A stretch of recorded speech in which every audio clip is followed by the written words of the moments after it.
Hello students, today we are going to discuss NCERT exercise of chapter nuclei. This is the disclaimer. Let's start by looking at what you will be able to do after this lecture. You will learn how to solve questions about nuclei by using key ideas like binding energy, Q value, mass defect, and concept of nuclear radii. We will also discuss how to estimate the size of a nucleus using the nuclear radii concept. As we go through each, you will be able to understand and you will be able to show how to use these ideas in calculations and explain the reasoning behind each step. Let's look at the exercise problem for topic nuclei. This problem will help us apply the concept we have learned about atomic nuclei, such as their structure, properties, and behavior. There are total 10 questions in the exercise. Now let's see which specific questions we will be working on. We will cover questions 13.1 to 13.4 and 13.6 to 13.10, which means we will be tackling 9 out of 10 problems. Let's examine an unsolved question about the binding energy of a nitrogen nucleus. The question gives us the mass of nitrogen-14 nucleus and asks us to find its binding energy in mega electron volt.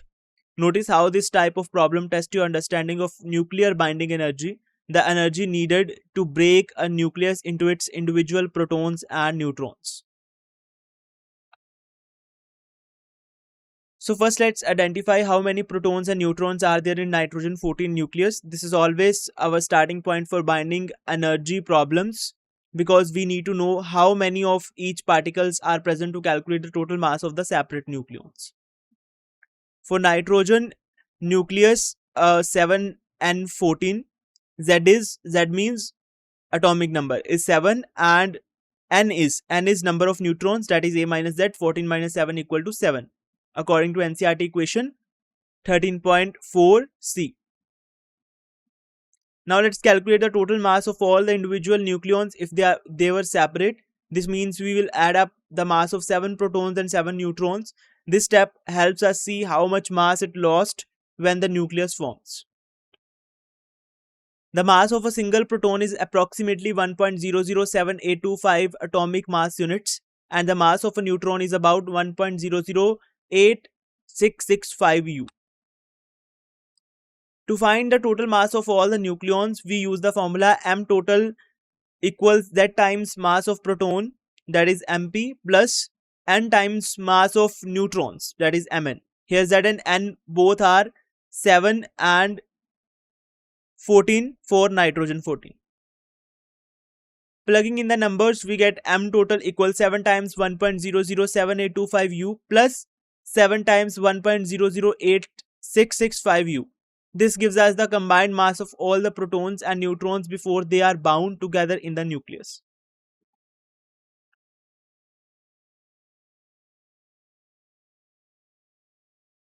Now let's calculate the total mass of all the protons and neutrons if they were separate. Nitrogen 14 has 7 protons and 7 neutrons.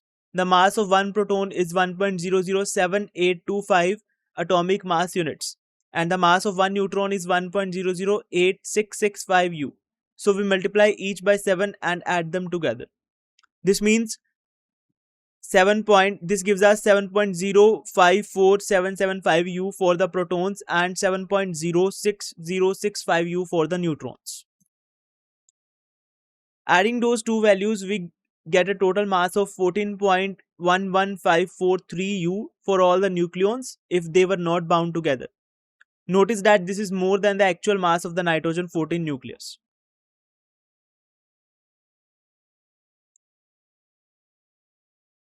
First, let's find the total mass of all the nucleons that make up a nitrogen 14 nucleus. This means adding up the masses of 7 protons and 7 neutrons. The total comes out to be 14.11543 U. Now let's calculate the mass defect. The mass defect is the difference between the total mass of the separate nucleons and the actual mass of the nucleus.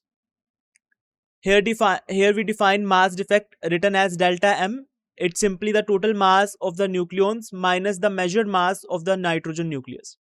For nitrogen 14, that's delta M equal to mass of nucleons minus mass of nucleus. Remember, this difference what holds the nucleus together. So let's write the formula for mass defect. Delta M equal to mass of nucleons minus mass of nitrogen 14 nucleus. Delta M is measured in atomic mass units. Now let's substitute the values. Delta M equal to 14.11543 U minus 14.00307 U. This subtraction gives us the mass defect for nitrogen 14. After calculating, we find that mass defect is 0.11236 U. This small difference represents the mass converted into energy to bind the nucleus together. Next, we will convert the mass defect into binding energy.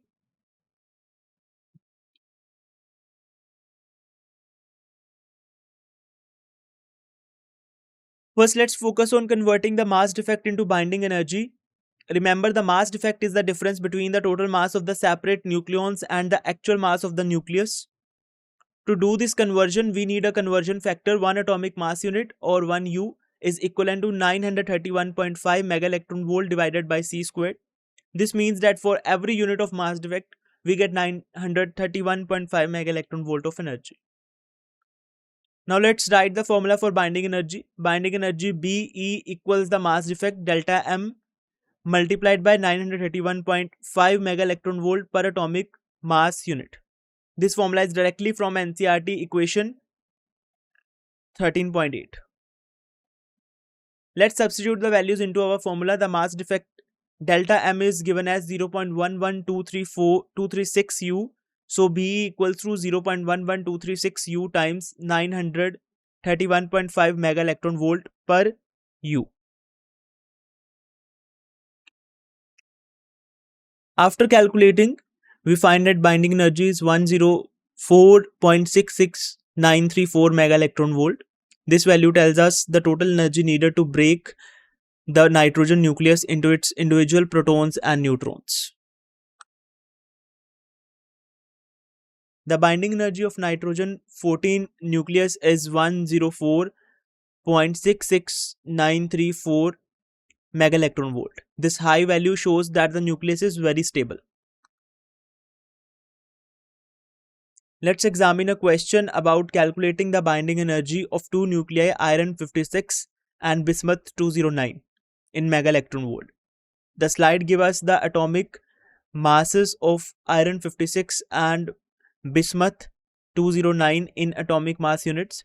This type of problem tests your understanding of nuclear binding energy, the energy needed to break a nucleus into its individual protons and neutrons. To solve, you would use the concept of mass defect, the difference between the mass of the separated nucleons and the actual mass of the nucleus.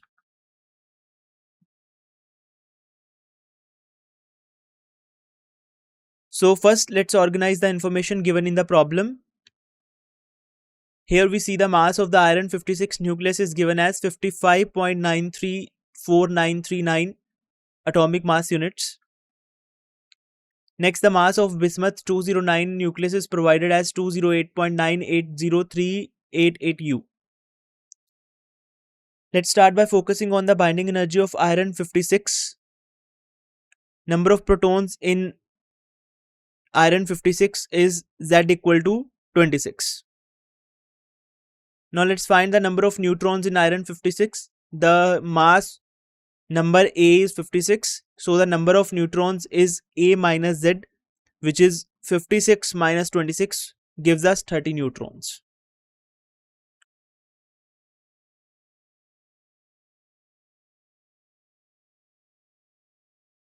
First, let's calculate the total mass of all the separate protons and neutrons that would make up the nucleus. As MP, mass of proton is equal to 1.007825 U and mass of neutron Mn equal to 1.008665 U. The formula we will use is calculated mass equals number of protons times the number of protons times the mass of the proton plus number of neutron times the mass of neutron. In symbols, that's M calculated equal to Z multiplied by MP plus N multiplied by Mn, where Z is the number of protons and N is the number of neutrons. For iron 56, Z is 26 and N is 30.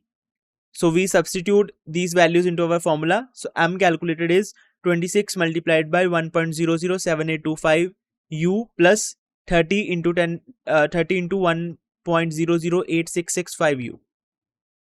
Now let's do the arithmetic.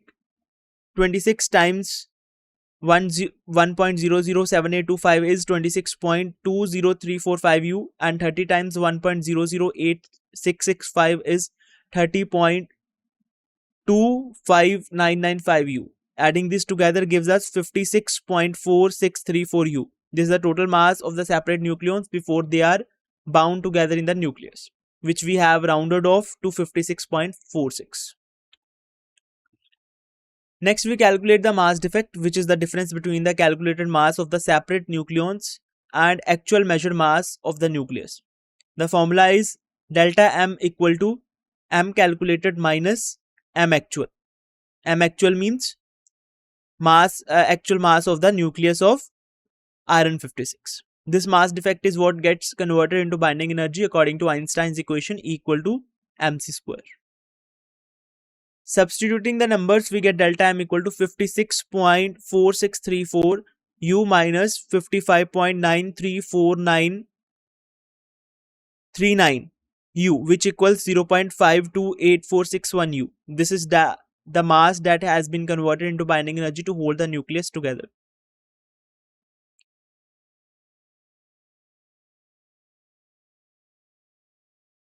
First, let's calculate the mass defect for iron 56. The mass defect delta M is the difference between the total mass of the separate nucleons and the actual mass of the nucleus. Here we have already summed up the masses of 26 protons and 30 neutrons to get 56.4634 U, and we subtract the actual mass of the iron 56 nucleus, which is 55.934939 U. This gives us the mass defect of 0.528461 U. Now let's see how to convert this mass defect into binding energy. This formula is Be equal to delta M times 931.5 mega electron volt per atomic mass unit. Here 931.5 mega electron volt per U is the conversion factor for mass to energy. Let's plug in the numbers. Binding energy Be equal to 0.528461 times 931.5 mega electron volt per U. This multiplication gives us the total binding energy for the iron 56 nucleus.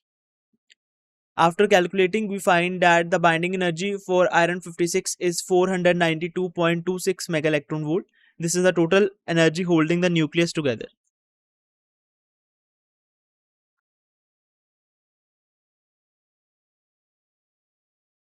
Let's start by clearly stating that what we are calculating, the binding energy of bismuth 209.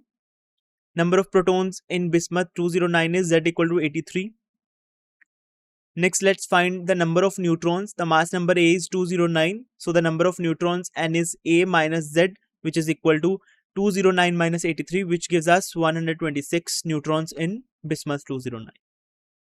Now let's talk about the mass of separate particles that make up the nucleus. We need to find the total mass of all the protons and neutrons if they were free and not bound together.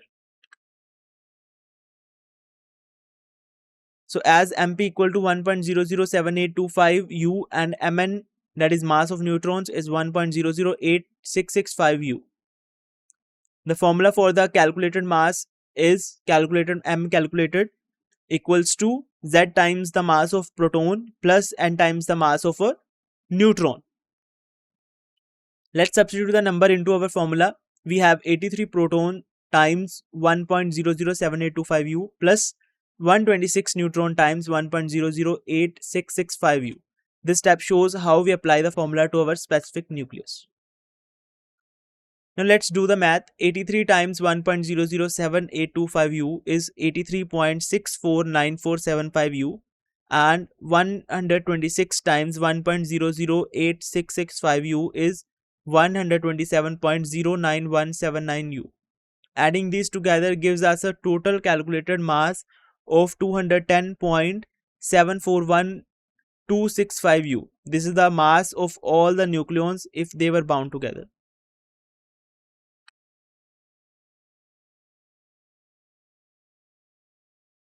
First, let's calculate the total mass of all the protons and neutrons that would make up a bismuth 209 nucleus if they were separate. Here 83.649475 U is the combined mass of 83 protons and 127.099179 U is the combined mass of 126 neutrons.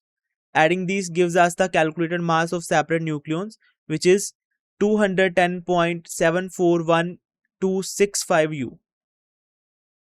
Now let's find the mass defect, which is the difference between the mass of the separate nucleons and the actual mass of the nucleus.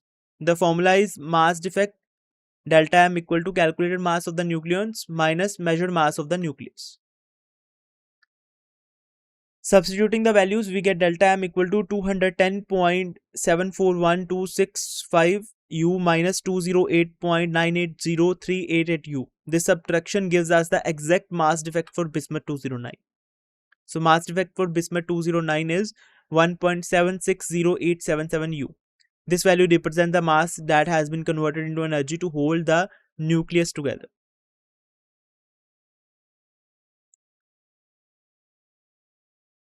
So first let's talk about mass defect, which is the difference between the total mass of the separated nucleons and the actual mass of the nucleus. Here the mass defect of iron 56 is given as mass defect of bismuth 109 is given as 1.760877 atomic mass units. Now to find the binding energy, we use the formula binding energy equals mass defect times 931.5 mega electron volt per atomic mass unit. Let's substitute the values into the formula. Binding energy equals 1.760877 U times 931.5 mega electron volt per U. After multiplying, we get a binding energy of 1640.26 mega electron volt for this nucleus. Notice how a relatively small mass defect leads to a very large amount of energy because of the large conversion factor. Now let's summarize the results. The binding energy of iron 56 is 492.26 mega electron volts.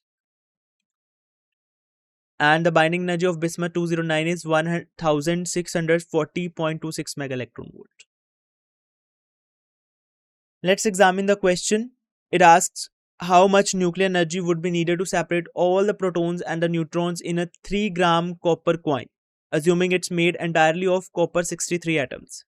Notice how this is a conceptual question about nuclear binding energy, the energy that holds the nucleus together.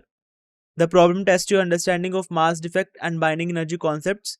You will need to use the mass of the atom, the number of atoms in the coin, and the difference between the mass of the nucleus and some of its separate protons and neutrons. Let's start by listing the information given in the problem.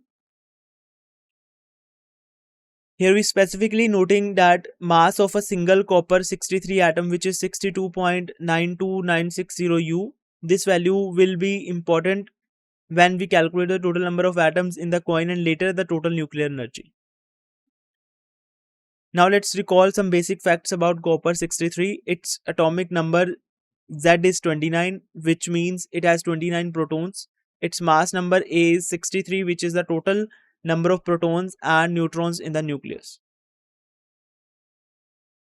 To find the number of neutrons, we subtract the atomic number from the mass number n equal to A minus Z. So for copper 63, that's 63 minus 29, which is equal to 34 neutrons.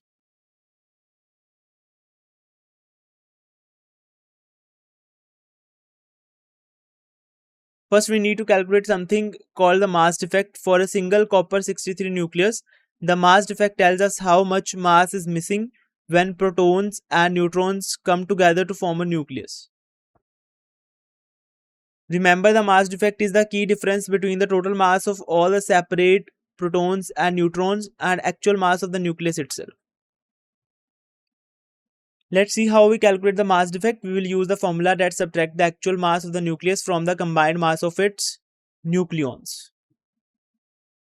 So as MP equal to 1.00783 U, Mn equal to 1.00867 U, and M, actual mass of the nucleus, is 62.92960 U. The formula of mass defect is delta M equals Z times mass of proton plus N times mass of the neutron minus mass of the actual mass of the nucleus. This formula comes from the NCERT textbook equation 13.7. Plugging in the numbers, we get delta M equals to 29 times 1.00783 U plus 34 times 1.00867 U minus 62.92960 U. Let's do the math for each part. 29 times 1.00783 U gives 29.22707 U, and 34 times 1.00867 U gives us 34.29478 U. Adding these together and then subtracting the nucleus mass, we set up the calculation for the mass defect. When we add 29.22707 U and 34.29478 U, we get 63.52185 U. Subtracting the actual nucleus mass 62.92960 U, we find the mass defect as 0.59225 U.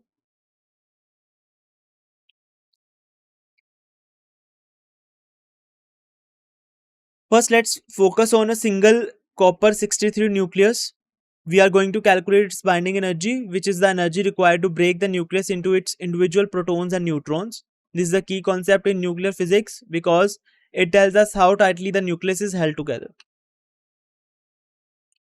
The binding energy can be found using the mass energy equivalence formula, B equal to delta M times 931.5 mega electron volt per atomic mass unit. The number 931.5 mega electron volt is the energy equivalent of 1 atomic mass unit. Now let's substitute the values. We have the mass defect of 0.59225 atomic mass units. So the binding energy is 0.59225 times 931.5 mega electron volt per atomic mass unit. Multiplying those values give us binding energy of about 551.68 mega electron volt for one copper 63 nucleus. This means it would take 551.68 million electron volts to completely separate all the protons and neutrons in a single nucleus.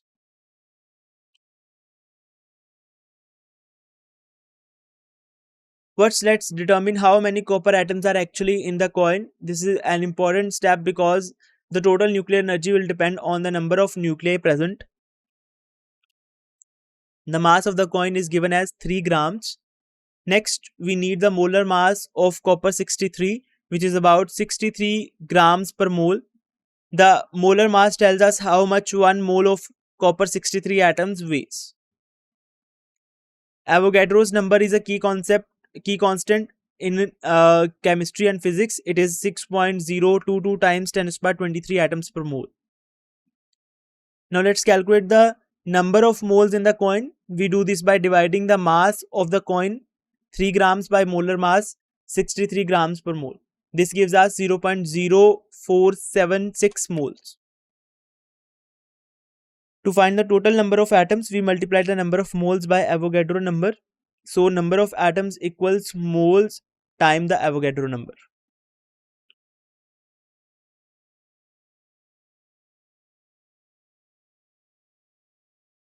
First, let's calculate how many copper atoms are in coin.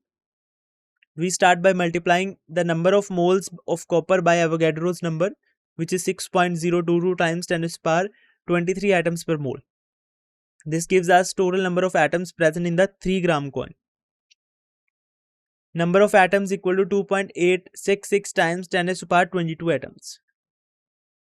Now let's move on to calculating the total nuclear energy required.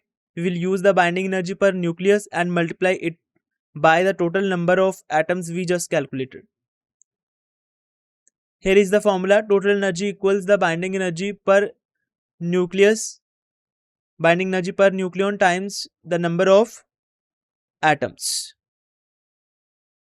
Binding energy is usually measured in units like mega electron volts per nucleus.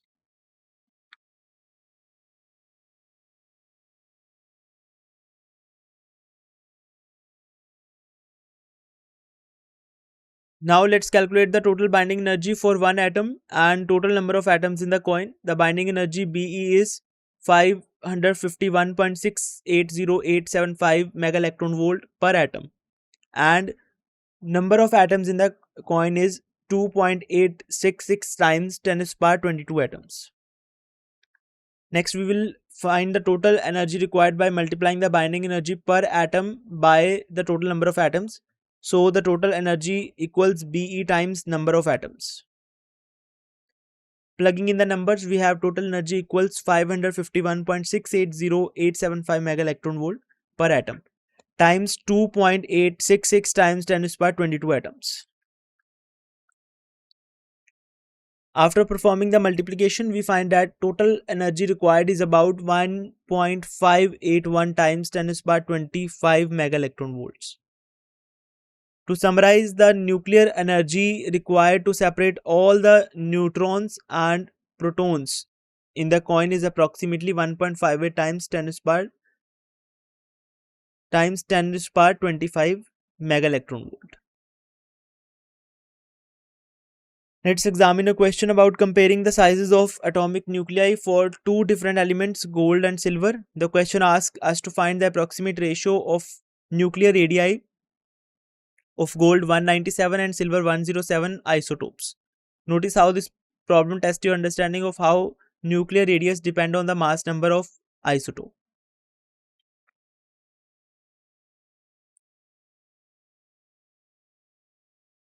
First, let's focus on how to calculate the ratio of nuclear radii. The nuclear radius r is given by the formula r equal to r naught a raised to power 1 by 3, where r naught is constant with units of length, typically about 1.2 femtometers, that is 1.2 multiplied by 10 to the power minus 15 meters. A is the mass number, which is the total number of neutrons and protons in the nucleus. For gold 197, the mass number A is 197. This means the nucleus of this gold isotope contains 197 nucleons.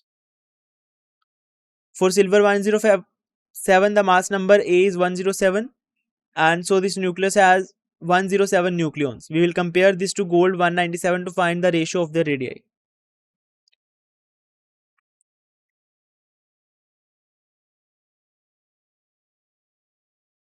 Here we see the formula for ratio of nuclear radii. RAU divided by RAG equals R naught times AAU raised to power 1 by 3 divided by R naught times AAG raised to power 1 by 3. Notice R naught cancels out from numerator and denominator, so the ratio depends only on the mass numbers raised to 1 by 3. This formula comes from NCERT question 13.5. Now we have simplified the formula. The ratio of the radii is just AAU divided by AAG raised to power 1 by 3. This means that if you know the mass numbers of two nuclei, you can quickly compare their sizes by taking the cube root of their ratios.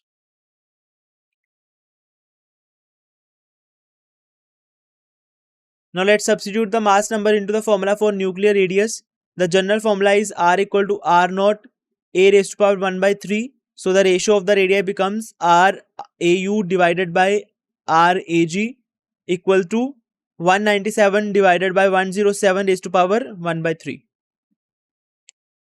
Next, let's calculate this value. If we divide 197 by 107, we get about 1.841. Taking the cube root of 1.841 gives us approximately 1.225. This means the gold nucleus is about 1.225 times larger in radius than the silver nucleus. So approximate ratio of the nuclear radii of gold 197 to silver 107 is about 1.23. Let's examine a question about nuclear fission, specifically whether an iron 56 nucleus Fe56 can split into two equal aluminium 28 nuclei. Notice how the question gives us the atomic masses for both Fe and Al. This is important for calculating the Q value. which tells us if the reaction releases or requires energy. You have to tell whether the fission energetically possible.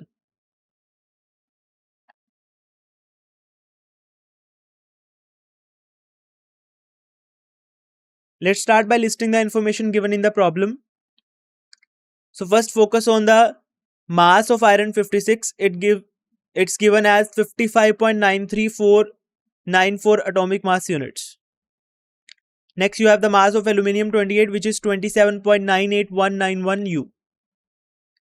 Now let's talk about Q value itself. The Q value tells us whether a nuclear reaction releases energy or requires energy input.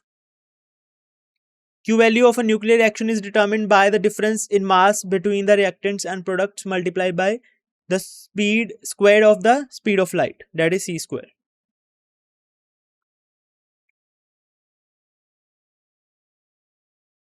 Now let's write down the nuclear reaction we are considering. We are imagining one iron 56 nucleus splitting into two aluminium 28 nuclei. It's important to check that both the mass number and atomic number that are conserved in this reaction. Iron 56 has 26 protons and 56 nucleons, while each aluminium 28 has 13 protons and 28 nucleons. So two aluminium 28 nuclei together match the original iron 56 nucleus. Next, let's talk about how to calculate the Q value, which tells us if the reaction releases or absorbs energy.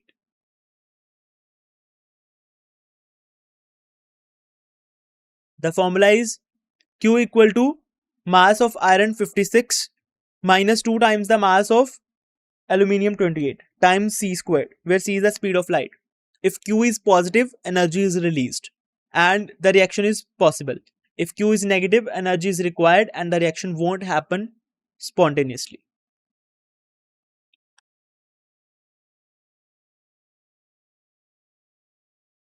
To start, let's define mass defect, written as delta m. This is the difference between the mass of the original nucleus and total mass of the products.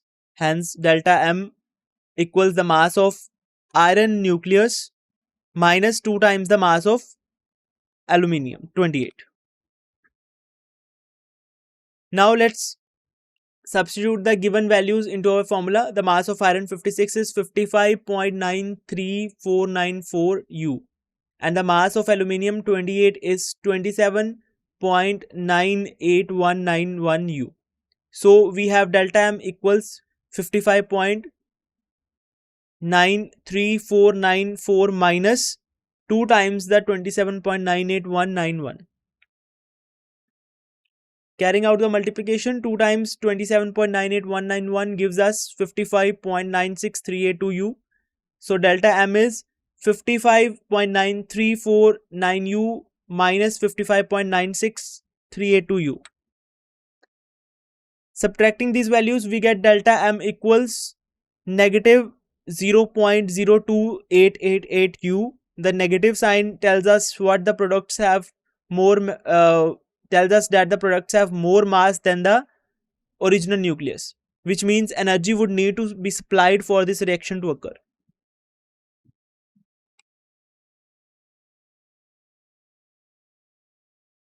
First, let's talk about the mass defect, which is the difference in mass between the original nucleus and the total mass of the products. Here the mass defect is negative, minus 0.02888 atomic mass units.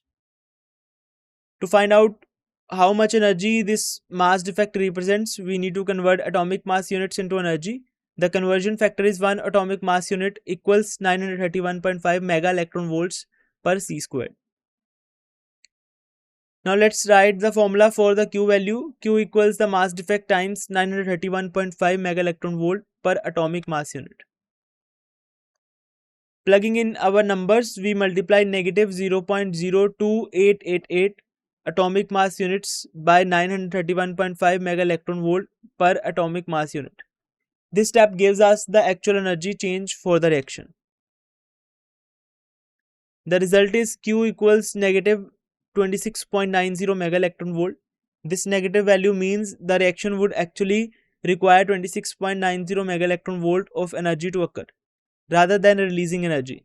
So fission of iron 56 into 2 aluminium 28 nuclei is not energetically favorable.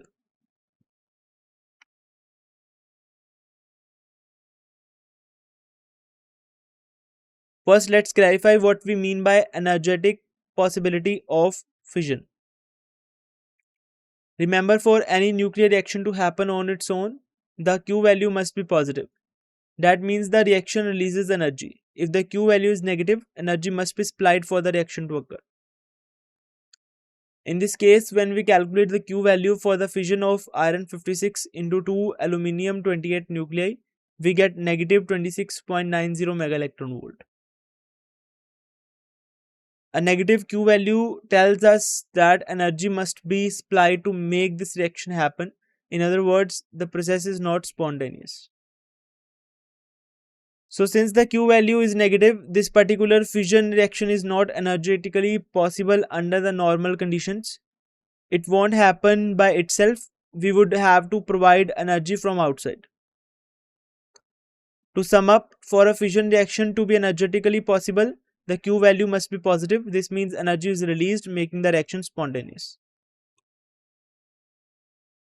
Let's examine a question about nuclear fission energy. The question asks, if all atoms in 1 kg of pure plutonium 239 undergoes fission and each fission releases 180 mega electron volt, how much total energy is released in mega electron volt? The fission properties of plutonium 239 are very similar to those of uranium 235. Notice how this problem tests your understanding of the concept of nuclear fission, splitting heavy nuclei to release energy, how to calculate total energy from the number of atoms and energy per fission event.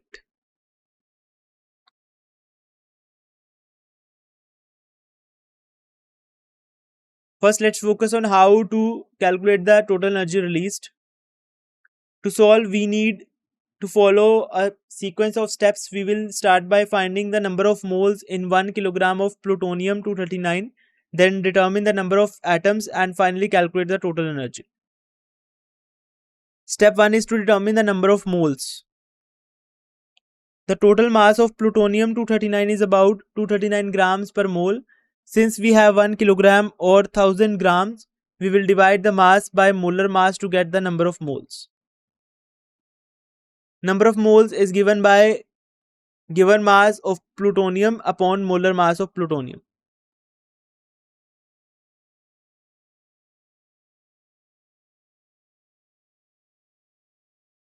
First, let's calculate how many moles of plutonium 239 are in 1 kilogram.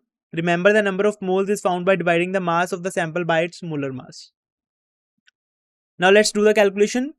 1000 grams, that is 1 kg, divided by 239 grams per mole gives us about 4.184 moles. This tells us that 1 kilogram of plutonium 239 contains roughly 4.184 moles of the atoms.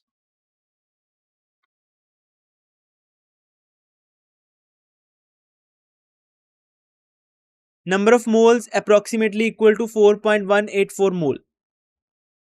Now let's move on to the next step, calculating the number of atoms. Avogadro's number is approximately 6.022 times 10 to the power 23 atoms per mole. So to find the total number of plutonium atoms, we multiply the number of moles we just calculated by this constant. Number of atoms is given by number of atoms equal to number of moles times Avogadro number. Plugging in the numbers, we have number of atoms equal 4.184 moles times 6.022 times 10 to the power 23 per mole. Number of atoms approximately equal to 2.52 times 10 to the power 24 atoms.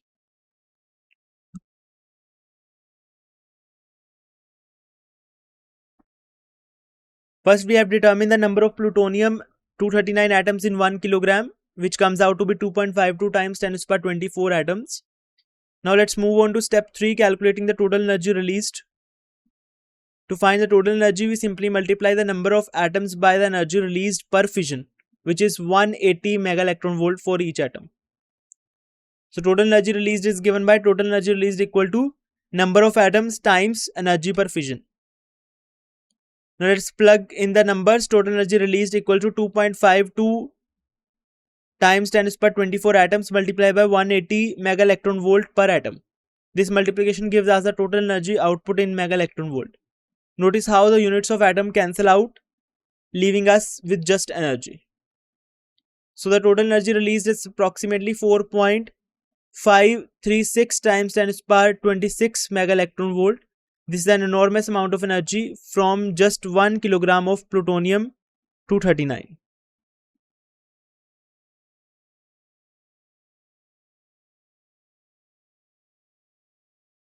Let's examine a question about how long a 100-watt electric lamp can be powered by the fusion of 2 kg of deuterium. Notice how the question gives a specific nuclear fusion reaction. 2 deuterium nuclei, that is hydrogen 2, combine to form a helium 3 nucleus, a neutron, and release 3.27 mega electron volt of energy per reaction. This is an application problem testing your understanding of nuclear energy release, energy unit conversions, mega electron volt to joules, and the concept of power. First, let's focus on calculating the total energy released by the fusion of all the deuterium. To find the number of deuterium atoms in 2 kilograms, we use Avogadro's number and the molar mass of deuterium. Avogadro's number tells us how many atoms are in 1 mole of substance. The molar mass of deuterium is about 2 grams per mole. That means every mole of deuterium weighs 2 grams. So therefore number of atoms equal to 2 multiplied by 10 to the power 3 gram per 2 gram per mole multiplied by 6.022 times 10 to the power 23 atoms per mole. So number of atoms is equal to 6.022 times 10 to the power 26 atoms. In fusion reaction, 2 deuterium atoms are used up to produce 1 helium 3 nucleus, a neutron, and 3.27 mega electron volt of energy.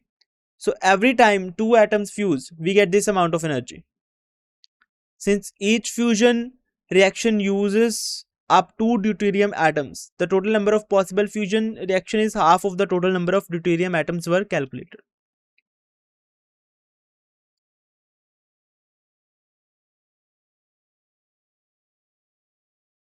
So first let's find out how many deuterium atom we have in 2 kilograms using Avogadro's number, which is 6.022 times 10 to the power 23 atoms per mole, and knowing the molar mass of deuterium is about 2 gram per mole, we calculate the total number of atoms.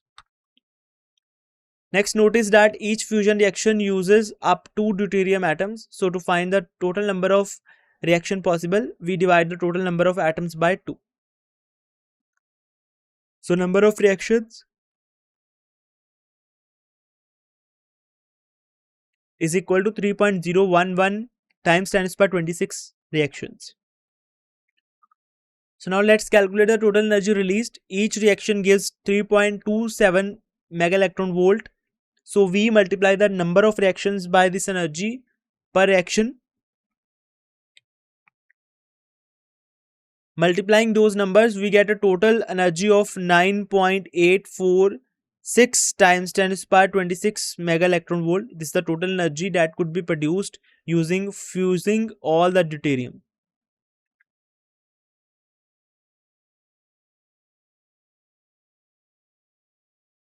First, we have calculated the total energy produced from fusing all the deuterium, and it comes out to 9.846 times 10 to the power 26 mega electron volt.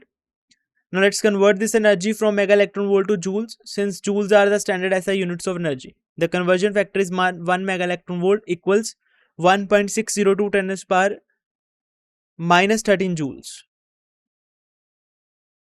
So multiplying our total energy in mega electron volt by the conversion factor, we get total energy in joules equals 9.846 times 10 to the power 26 mega electron volt times 1.602 times 10 to the power minus 13 joules per mega electron volt. So after doing the multiplication, we find the total energy available is 1.577 times 10 to the power 14 joules. This is an enormous amount of energy, enough to power a 100-watt lamp for a very long time.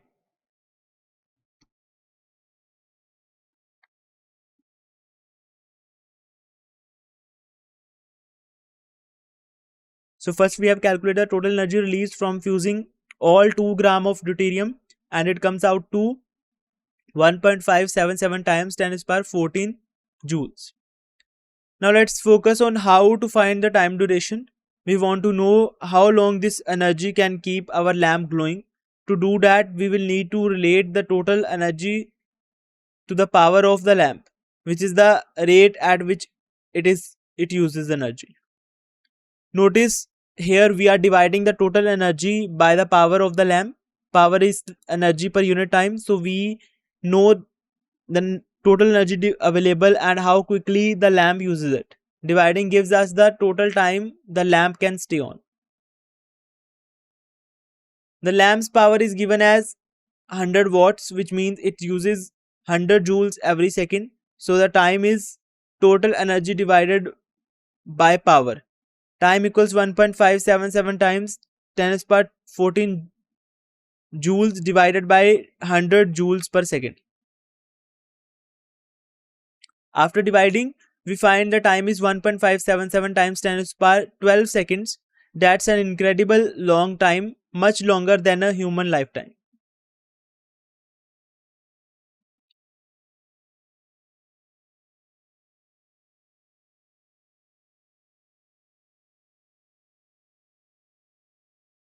So first we have calculated the total time the lamp can stay on and its huge number, and about 1.577 times 10 to the power of 12 seconds. That's over a trillion second. Time is converted to years by dividing the number of seconds in a year. So 365 days multiplied by 24 hours multiplied by 60 minutes multiplied by 67 seconds give us the total number of seconds in 1 year.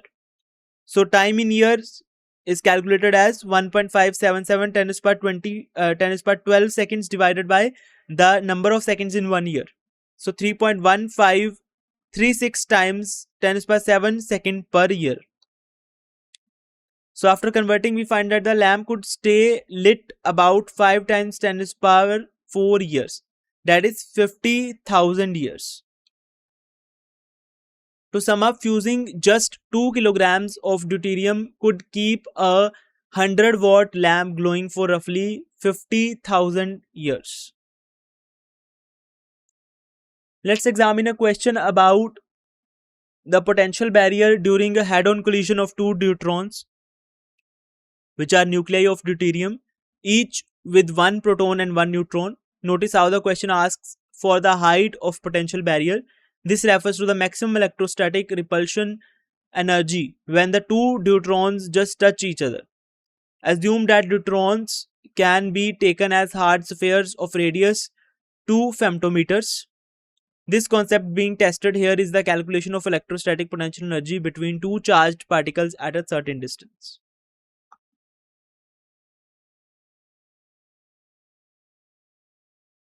So let's start by identifying what we need to calculate: the height of the potential barrier. Notice that potential barrier is determined by the Coulomb's repulsion, which is the force that pushes two positive charges apart. When the deuterons are just touching, this repulsive force is at its maximum for the collision. So the potential energy at this point tells us how much energy is needed to bring them together. Now let's figure out the distance between the centers of two deuterons when they just touch. This is important because the electrostatic potential energy depends on how far apart the charges are. Each deuteron has a radius of 2 femtometers, which is 2 times 10 to the power minus 15 meters. When the two deuterons just touch, the distance between their centers is simply the sum of the radii. So r equals r plus r, which is 2 times r.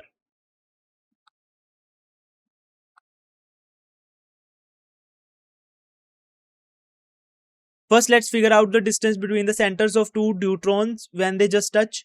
Since each has a radius of 2 femtometers, the total distance from center to center is 2 times 2 femtometers, which gives us 4 femtometers.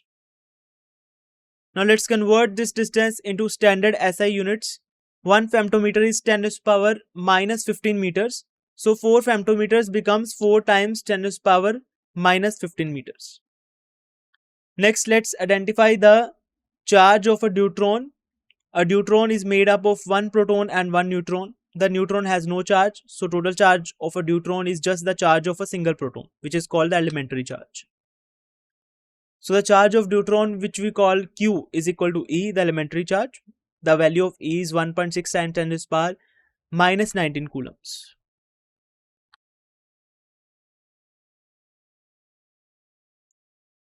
To solve this, we first need to calculate the potential energy between the two deuterons at the point where they just touch. This potential energy is what we call the height of the potential barrier. The formula for electrostatic potential energy U between 2 point charges is U equal to 1 by 4 pi epsilon naught multiplied by Q1 Q2 upon R, where epsilon naught is the permittivity of free space, which has a value of about 8.85 10 to the power minus 12 coulomb squared per Newton meter squared. Q1 and Q2 are the charges of two deuterons, and R is the distance between their centers when they just touch. So that's twice the radius, or 4 femtometers. Since both deuterons have the same charge, which is the charge of a proton, we can simplify the formula to U equals to 1 upon 4 pi epsilon naught Q square. So charge is same on both deuterons, say Q, so that's why Q square and upon R. Notice how the potential energy increases if the charges are larger or if the distance R is smaller.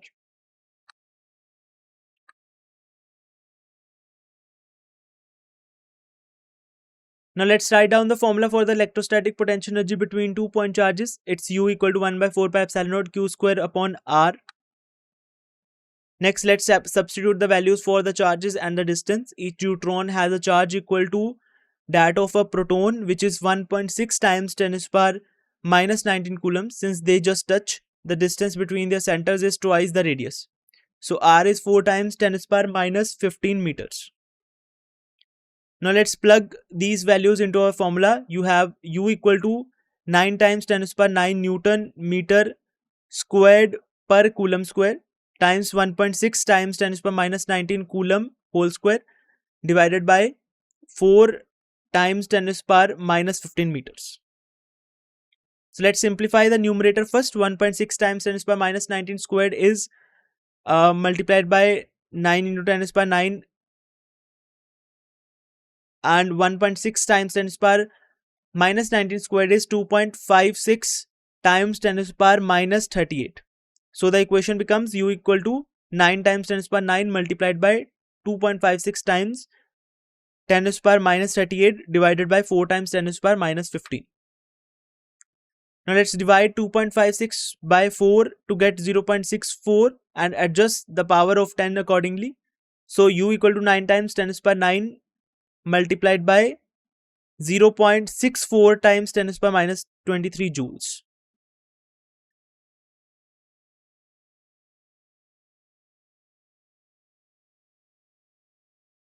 Now let's calculate the potential energy due to Coulomb's repulsion when the two deuterons are just touching. The formula for electrostatic potential energy is U equal to 1 by 4 pi epsilon naught Q1 Q2 upon R. Okay, and after putting all the values, we come to the expression U equal to 9 times 10 to the power 9 multiplied by 0.64 times 10 to the power minus 23 joules. After performing the multiplication, we find that potential energy U is 5.76 10 to the power minus 14 joules. This value represents the energy barrier that must be overcome for two deuterons to come into contact. Notice how small this number is, reflecting the tiny scale of nuclear interactions. So next, let's convert this potential energy into joules, from joules to electron volts, which is more convenient unit for nuclear physics. To convert joules to electron volts, we divide the energy in joules by elementary charge E, which is 1.6 times 10 to the power minus 19 coulombs. So plugging in the numbers, we have U in electron volts is equal to U in joules upon E, which is 5.76 times 10 to the power minus 14 joules divided by 1.6 times 10 to the power minus 19 joules. After dividing, we get U in electron volts equal to 3.6 times 10 to the power 5 electron volts, or 3,60,000 electron volts. This is the height of the potential barrier that two deuterons must overcome to get close enough for nuclear fusion to occur.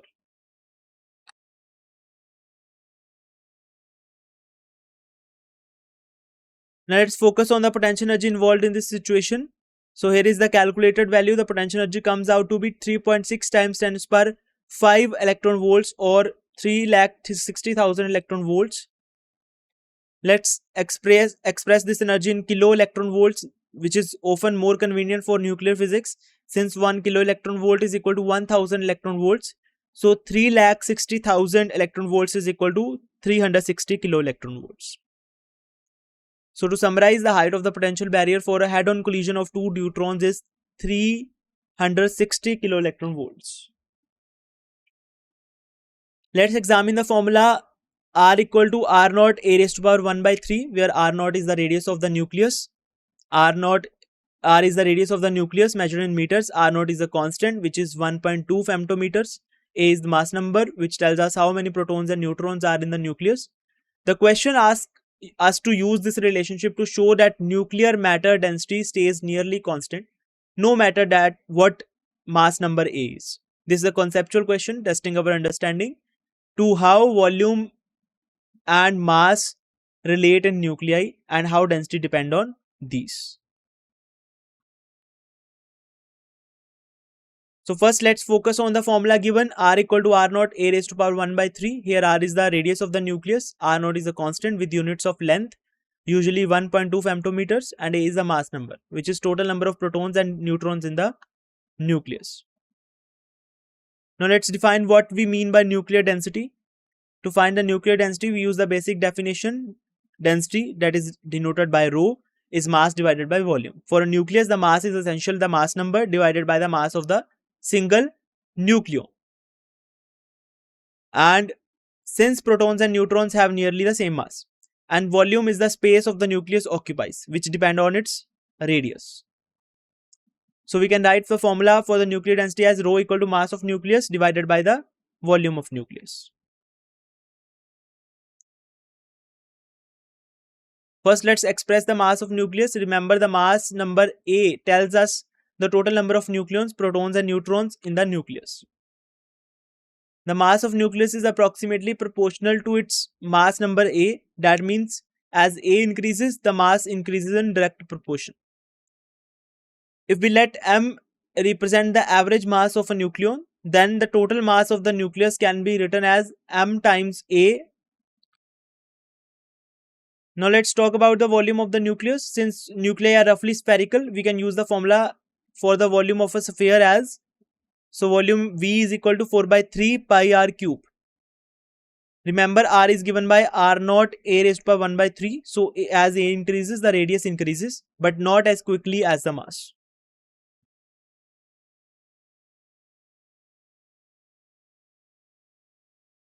First, let's recall how to find the volume of a sphere. Since the nucleus is roughly spherical, the formula V equal to 4 by 3 pi r cube, where V is the volume and R is the radius in meters.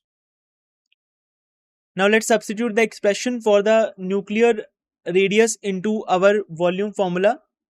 Remember, R equal to R naught times A to the power 1 by 3. So when we substitute R equal to R naught A by 3 into the formula, we get V equal to 4 by 3 pi R naught A raised to power 1 by 3 raised to power 3. Notice that raising A raised to power 1 by 3 to the third power just gives us A. So the formula simplifies nicely. So after simplifying, we find V equal to 4 by 3 pi R naught cube multiplied by A. This means the volume of the nucleus is directly proportional to the mass number A.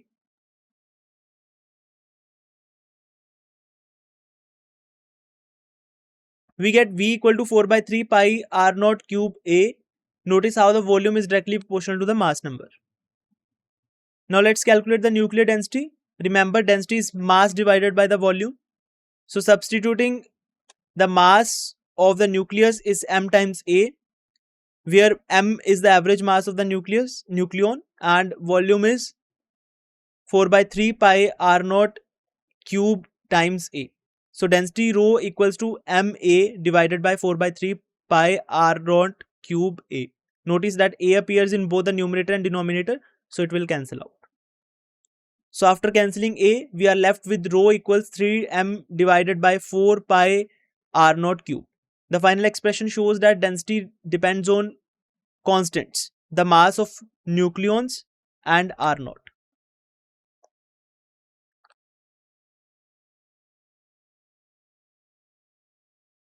First, let's recall how to calculate the density of nuclear matter. Density rho is mass divided by volume, so we can calculate density. The A terms cancel out and we get rho equal to 3m upon 4 pi R naught cube. Notice that this is the final expression. Both m and R naught are constants. That means the density rho doesn't depend on A at all, no matter how many nucleons are in the nucleus. The density stays the same. So to sum up, we have shown that nuclear matter density is nearly constant and independent of the mass number A. This is the key idea in nuclear physics and helps explain why nuclei of different sizes have similar properties. So this is all about exercise of chapter nuclei. I hope you enjoyed the session and understood it well. Thank you for your attention.